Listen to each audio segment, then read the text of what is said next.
Greetings, everybody. Welcome to another edition of Media Bites, where we dissect what is passed off as news by the corporate media, one absurdity at a time. So, something you've been hearing a lot about.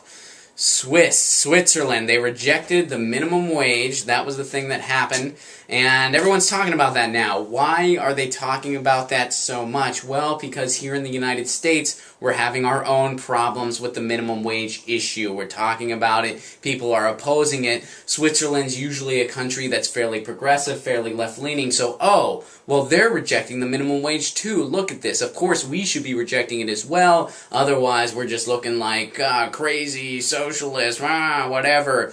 Here's the thing, though. What is the minimum wage that they actually rejected? It was the equivalent of $24.70 per hour. It was a very significant minimum wage, and of course, we understand the premise of basic economics. When wages are too high, that does hurt businesses. That does hurt businesses' ability to compete.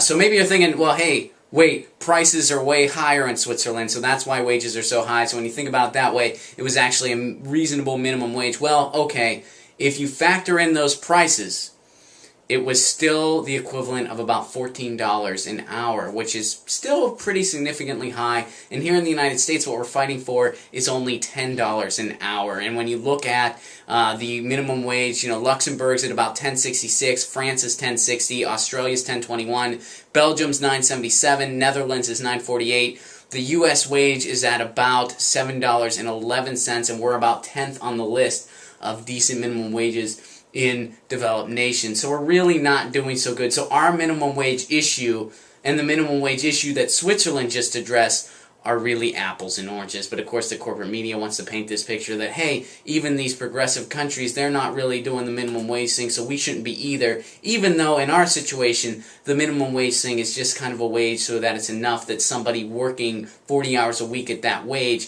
can make enough to get by and survive. That's the minimum wage we're fighting for. We're not fighting for $14 an hour. That's significantly higher. Switzerland recognized that that was too high right now, and it would hurt jobs and labor and so forth. So we're, these battles that we're having are really apples and oranges here, but the media are trying to kind of link them. That's why you're seeing so much going on in regards to Swiss reject of the world's highest minimum wage.